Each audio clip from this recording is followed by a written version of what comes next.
പശ്ചിമേഷ്യയിൽ യുദ്ധഭീതി വർദ്ധിപ്പിച്ചുകൊണ്ട് American Israel ലക്ഷ്യസ്ഥാനങ്ങൾക്ക് നേരെ ഇറാന്റെ വൻ മിസൈൽ ഡ്രോൺ ആക്രമണം.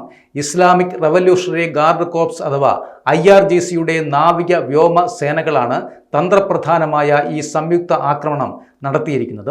UAEയിലെ ഈ ആക്രമണത്തിൽ 25ഓളം പേർക്ക് ആളപായം ഉണ്ടായതാണ് വിവരം ലഭിച്ചിരിക്കുന്നത്.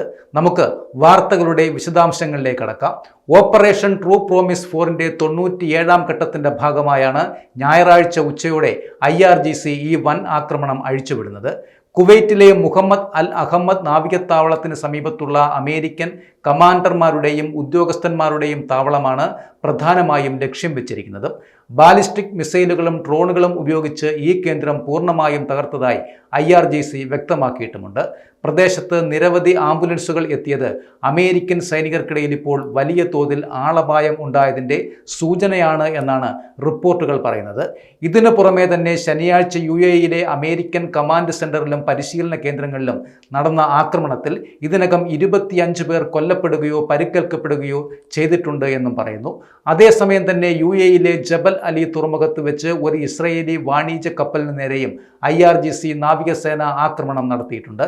ഖാദർ ക്രൂയിസ് മിസൈൽ ഉപയോഗിച്ച് നടത്തിയ ഈ ആക്രമണത്തിൽ കപ്പലിന് പൂർണ്ണമായും തീപിടിച്ചതായി ഔദ്യോഗിക വൃത്തങ്ങൾ സ്ഥിരീകരിക്കുകയും ചെയ്തിട്ടുണ്ട്.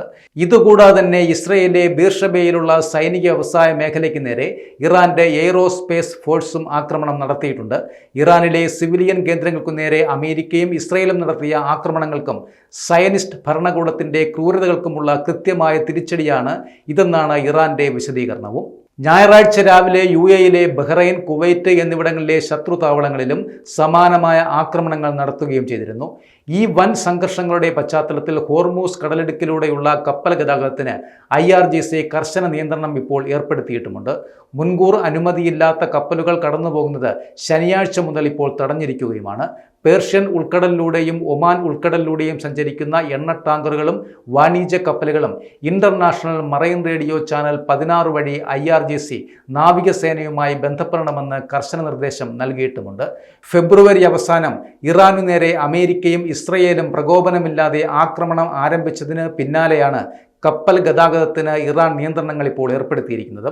വ്യാജ വാർത്തകളിൽ വിശ്വസിച്ച് കപ്പലിലെ ജീവനക്കാർ തങ്ങളുടെ സുരക്ഷ അപകടത്തിലാക്കരുത് എന്നും IRGC മുന്നറിയിപ്പും നൽകുന്നുണ്ട്.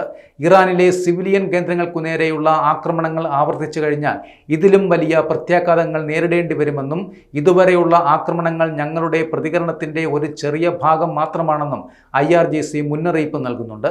പശ്ചിമേഷ്യയിലെ അമേരിക്കൻ ഇസ്രയേൽ താവളങ്ങൾക്കു നേരെ 97 ഘട്ടങ്ങളിലായി നിരവധി മിസൈൽ ഡ്രോൺ ആക്രമണങ്ങളാണ് ഇറാനും സഖ്യകക്ഷികളും ഇതിനകം നടത്തിയിട്ടുള്ളത്.